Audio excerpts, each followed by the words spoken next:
안녕하세요, 새누리 성도 여러분. 오늘은 2020년 4월 17일 금요일입니다. 벌써 우리가 코로나 바이러스로 인해서 모이지 못한 지도 한 달이 훌쩍 뛰어넘었습니다. 이 어려운 사태가 언제까지 지속될지 우리는 아직 알 수 없지만 대통령은 5월 1일부터 모든 것이 정상화된다고 하는데 그 말을 믿을 수도 없고 어찌 이 상황이 전개될지 우리가 하나님 앞에 더욱더 깨어서 기도해야 될 때라고 저는 생각합니다. 오늘 이제 금요일을 맞아서 여러분과 함께 하나님의 말씀을 나누기를 원하는데요. 오늘은 제가 여러분과 함께 나눌 하나님의 말씀이 아모스 4장 10절의 말씀입니다. 우리 다 함께 찾으셔서 한 목소리로 합독하도록 하겠습니다. 아모스 4장 10절의 말씀입니다.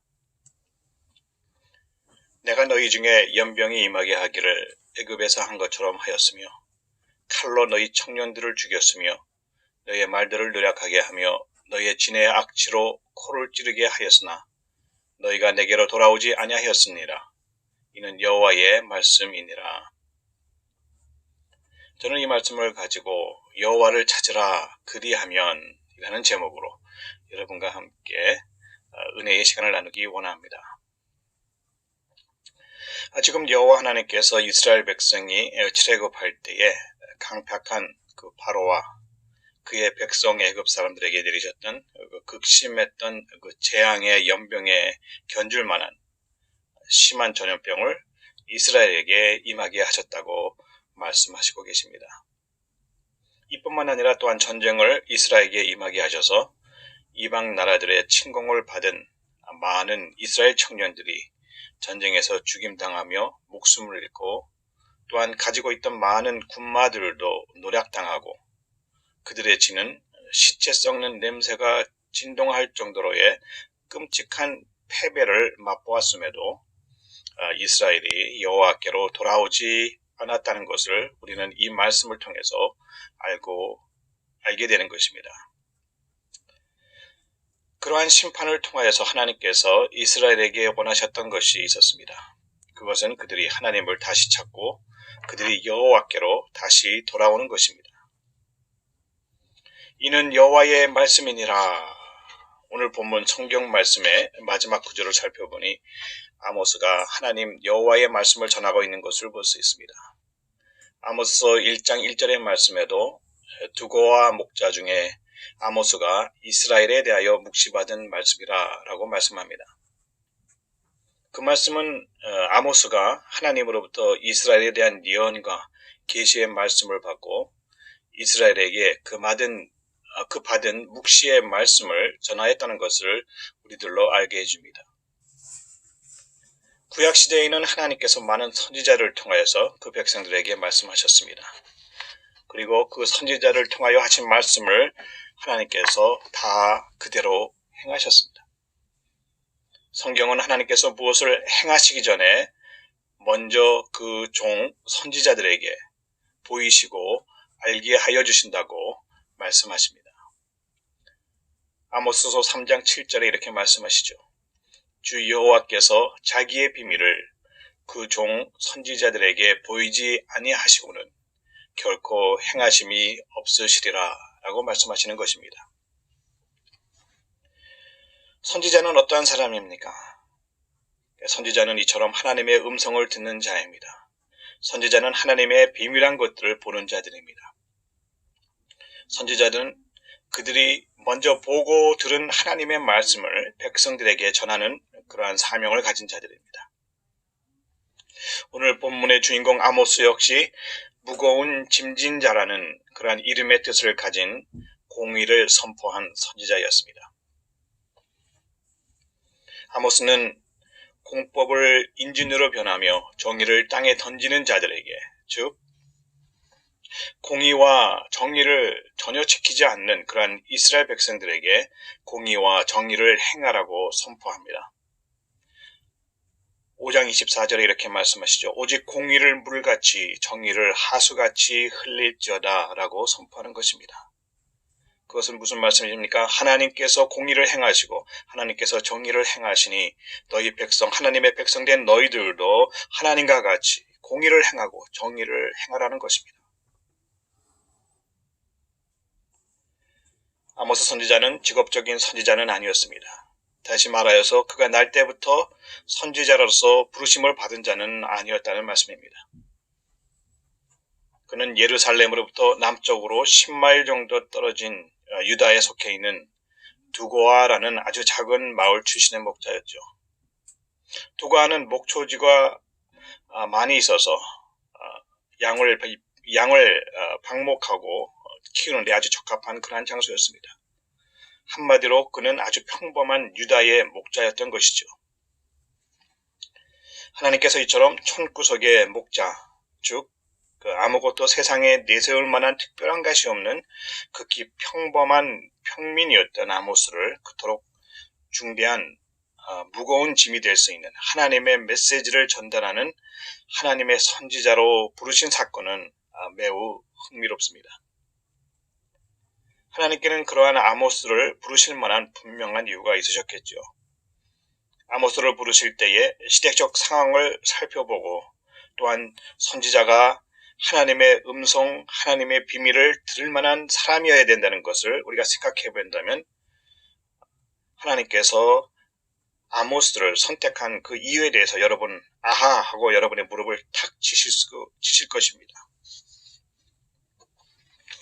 그는 자신이 맡은 가축을 돌보는 중에 하나님으로부터 직접 부르심을 받고 유다 출신임에도 불구하고 고향을 떠나 낯설고 물서른 이스라엘의 베델로 이주하여 가서 이스라엘을 향한 하나님의 마음과 말씀을 선포했습니다. 왜 하나님께서는 유다 출신의 아모스를 이스라엘을 위한 선지자로 부르셨습니까? 이스라엘에는 그럴 만한 선지자감이 없었을까요? 아모스가 선지자로 활동한 그 시기는 유다의 우시야 왕과 이스라엘의 여로보암 2세의 통치 기간이었습니다. 우시야 왕은 유다를 50여 년 통치하면서 예루살렘 성벽을 더욱 견고히 증축하는 등의 유다를 정치적으로 뿐만 아니라 종교적으로도 더욱 번영시켜 나갔습니다. 반면에 이스라엘의 여로보암 2세는 어떠했습니까? 그는 이스라엘을 40여 년 통치하면서 정치적으로는 유다의 우시야 왕을 능가하는 이스라엘을 번영으로 가지고 가는 그러한 일들을 했지만 영적으로는 이방의 우상 숭배를 조장하고 순수한 여호와의 신앙이 이방 종교와 혼합시키는 그러므로 말미암아 이스라엘로 하여금 영적 간음에 빠지게 하는 그러한 일들을 했습니다. 그런 말미암아 당시 이스라엘 사회는 간음과 살인과 강도와 같은 그런 사회악이 만연하였을 뿐만 아니라 약자들의 재물을 탈취하고 부를 축적한 힘 있는 지도자들은 사치와 향락에 빠지고 그런 말미암아 하나님의 참을 수 없는 진노를 불러일으켰던 것입니다. 유다는 이처럼 영적으로 살아있었고 상대적으로 이스라엘은 영적으로 죽어가고 있었습니다. 그러하기에 하나님은 유다의 목자였던 아모스를 부르셨고 죄악에 쩔어있는 이스라엘을 향하여 하나님의 메시지를 선포케 하셨던 것입니다. 이스라엘에는 하나님의 말씀을 귀담아 들을 만큼 준비되고 열려진 마음의 사람이 없었던 게지요. 어쩌면 세상과는 동떨어져 들에서 양들을 치고 있었던 아모스야말로 그 당시 세상의 죄에 대하여 오염되지 않고 양을 치는 목자의 마음을 가진 자로서 우리들의 목자장 대신 하나님의 음성을 제대로 이해하고 알아들을 수 있었던 최적의 사람이었을지도 모릅니다. 사실 우리가 하나님의 음성을 듣지 못하는 이유는 우리의 마음과 귀가 세상에 사로잡혀 있어 꽉 막혀 있기 때문입니다. 우리의 마음이 이러한 것들로부터 자유할 수 있다면 저와 여러분도 아모스와 같이 하나님의 귀한 사역에 종으로 충분하게 쓰임받을 수 있는 것입니다. 우리의 귀가 세상 쓰레기들로 꽉 차 있어서 닫혀져 있을 때에 또한 우리의 눈이 타겟을 벗어나 엉뚱한 것을 향하여 꽂혀 있을 때에 우리는 마땅히 들어야 할 주님의 음성을 듣지 못하고 우리는 마땅히 보아야 할 주님의 모습을 보지 못하는 것입니다. 아모스는 두고아에서 양을 치는 중에 하나님의 음성을 들었습니다. 그리고 이스라엘을 향하여 그가 들은 하나님의 말씀을 신실하게 증거하며 소리 높여 외쳤습니다. 여호와께서 시온에서부터 부르짖으시며 라는 그러한 아모스 1장 2절의 외침은 죄악된 길을 행하는 우리들을 향한 하나님 아버지의 마음이 얼마나 절실하고 애타고 간절한지를 보여주고 계십니다. 하나님께서는 또한 너희가 내게로 돌아오지 아니하였느니라 라는 말씀을 한 번도 아니고 4장 6절부터 11절에 무려 5번이나 반복하여 부르짖어 말씀하고 계시는 것입니다. 너희가 내게로 돌아오라는 간절한 말씀인 것이죠. 하나님께서는 죄악 가운데 있는 이스라엘에게 양식이 떨어지게 하셨습니다. 그럼에도 이스라엘은 하나님께로 돌아오지 않았습니다. 하나님께서는 비를 멈추어서 이스라엘로 물을 마시지 못하게 하셨습니다. 그럼에도 이스라엘은 하나님께로 돌아오지 않았습니다. 하나님께서는 입마른 병과 깐부기 병과 메뚜기를 보내셔서 농산물에 수확이 없게 하심으로 이스라엘의 양식이 없게 하셨습니다. 그럼에도 이스라엘은 하나님께로 돌아오지 않았습니다. 하나님께서는 오늘 본문과 같이 연병과 전쟁으로 많은 이스라엘 청년들을 죽이셨습니다. 그럼에도 이스라엘은 하나님께로 돌아오지 않았습니다. 또한 하나님께서는 이스라엘의 성읍들을 소돔과 고모라 같이 폐허로 만드셨습니다. 그럼에도 이스라엘은 하나님께로 돌아오지 않았습니다. 이제 그럼에도라는 그러한 단어가 내 입에 완전히 붙어버렸네요. 정말로 하나님 앞에서 고무줄같이 질긴 우리들의 모습입니다. 정말로 죄악에 돌이키지 않는 목이 뻣뻣하게 곧은 우리들의 모습입니다. 이러한 마음이 강팍하여 하나님 말씀을 듣지 아니하고 순종치 아니하는 이스라엘을 향하여 아모스 선지는 심판 내리시는 내 하나님 만나기를 예비하라고 경고하십니다. 심판의 내용은 무엇입니까? 처녀 이스라엘이 엎드러졌으며 다시 일어나지 못하리로다. 자기 땅에 던지우며 일으킬 자가 없으리로다. 5장 2절의 말씀이죠. 하나님의 심판의 말씀입니다. 그러한 더 큰 심판, 마지막 심판이 이르기 전에 하나님께서는 다시 한번 우리들에게 촉구하십니다. 너희는 나를 찾으라. 그리하면 살리라. 너희는 여호와를 찾으라. 그리하면 살리라. 묘성과 삼성을 만드시며 사망의 그늘로 아침이 되게 하시며 백주로 어두운 밤이 되게 하시며 바닷물을 불러 지면에 쏟으시는 자를 찾으라. 그 이름이 여호와시니라. 오늘날 우리가 살고 있는 이 시대에도 하나님께서 이스라엘에게 연병을 내리신 것 같이 코로나 연병을 우리에게 내리심으로 우리에게 말씀하고자 하는 것이 있습니다. 그것은 세상과 혼합된 우상 숭배의 간음의 길, 죄악된 길에서 속히 떠나서 주님께 돌아올 것을 촉구하고 계시는 것입니다. 이와 같은 때에 과연 우리의 눈과 귀는 어디로 향하고 있으며 어디에서 도움과 구원을 찾고 있습니까? 세상 정부입니까? 병원 의사들과 간호원과 백신을 개발해내는 과학자들입니까? 그것도 아니면 우리의 소망과 희망이 돈에 있습니까? 우리들은 성경책 대신에 뉴스 채널에 손을 먼저 돌리며 하나님이 주시는 생명의 양식 대신에 뱅크 어카운트에 차곡차곡 쌓이는 숫자로 배불러 합니다. 오늘날 우리들의 죄악은 과거 수천 년 전 이스라엘 백성들이 저질렀던 죄악보다 그 정도에서나 강도에 있어서 더욱 심하고 악독한 죄악들을 짓고 있습니다. 그들보다 더하면 더했지 조금 더 나을 것이 하나도 없는 그러한 상황 가운데 있음에도 우리들의 태도가 너무 안일하고 태평하고 방만한 것은 어찌된 까닭입니까? 혹시 시간의 약이겠지요? 아니면 이 또한 지나가리라 라는 그 세상의 속삭이는 그 얄팍한 말에 위안을 받으며 정부가 보조해주는 1200불의 그 보조금에 이게 어디냐 하는 그런 만족하면서 세상 사람들과 전혀 다를 바 없는 마음가짐으로 이번 코로나 사태로 우리에게 찾아온 둘도 없는 기회, 어떠한 기회입니까? 하나님께로 돌아갈 수 있는 절호의 그 기회를 이렇게 떠나보내도 되는 것인지 우리 한번 다 같이 생각했으면 좋겠습니다.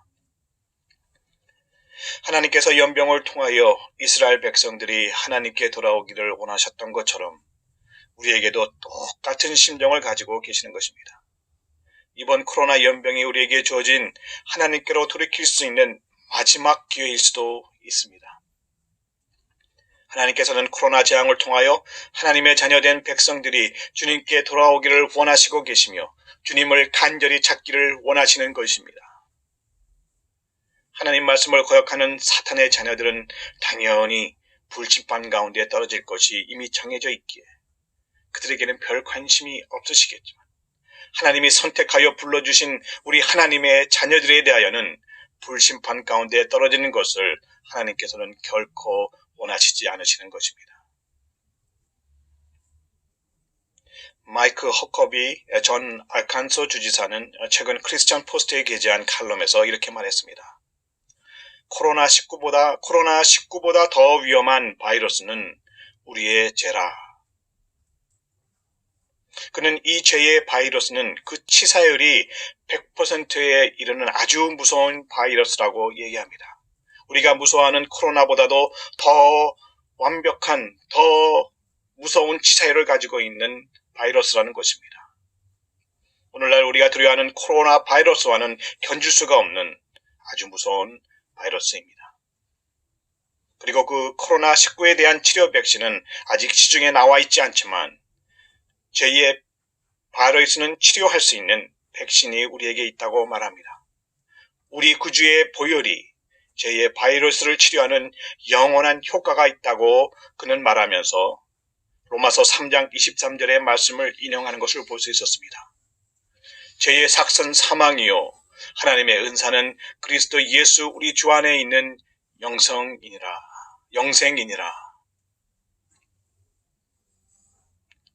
그렇습니다. 코로나 바이러스보다 더 큰 죄의 바이러스. 그것을 치유할 수 있는 것은 오직 우리 구주 예수 그리스도의 보혈이 우리에게 영원한 효과가 있다는 이 말씀을 우리가 마음속 깊이 새기며 또한 주님의 귀한 말씀 우리 마음 가운데에 간직해야 되겠습니다. 죄의 삭선 사망이요 하나님의 은사는 그리스도 예수 우리 주 안에 있는 영생이니라. 우리의 귀가 세상 쓰레기들로 닫혀져 있을 때에 우리의 눈이 엉뚱한 것을 향하여 꽂혀 있을 때에 우리는 들어야 할 주님의 음성을 듣지 못하고 우리는 보아야 할 주님의 모습을 보지 못합니다.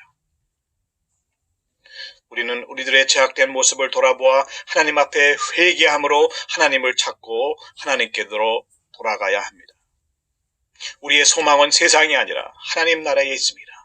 우리의 구원은 세상 대통령이 아니라 오직 예수 그리스도께 있습니다. 주님 안에 생명이 있습니다. 주님 안에 소망이 있습니다. 그러므로 지금이야말로 제약된 우리들의 모습을 벗어버리고 주님 앞에 나아가 주님께로 돌아갈 때입니다. 그러할 때에 우리는 하나님의 말씀처럼 주님과 함께 걸으며 주님과 더불어 영원한 삶을 누리게 될 것입니다. 예수 안에 소망 있네. 주께 생명 있네. 돌아와 마음이 고난 자요. 여러분 마음이 고나십니까? 빛없는 코로나의 캄캄함 중에 한 줄기 소망이 있습니다. 생명의 하나님이 사랑으로 말씀하십니다. 너희는 나 여호와를 찾으라. 그리하면 살리라. 아모스 5장 4절에 6절의 말씀입니다. 너희는 나 여호와를 찾으라. 그리하면 살리라. 기도하시겠습니다. 사랑의 하나님 아버지, 지금 이 시간 주님 앞에 무릎 꿇고 나아가 기도드립니다. 나의 마음을 살펴보시고 내 마음 가운데에 주님의 세미한 음성 듣게 하시옵소서. 주님보다 세상을 더욱 사랑하며 주님을 섬긴다 하면서도 세상을 함께 섬긴 저희의 간음을 용서하여 주시옵소서. 하나님께서 보내시는 마지막 경고들을 애써 무시하지 말게 하시고 마음으로 받아 주님을 간절히 찾으며 주님께 돌아가게 하시옵소서. 예수님 이름으로 기도합니다. 아멘.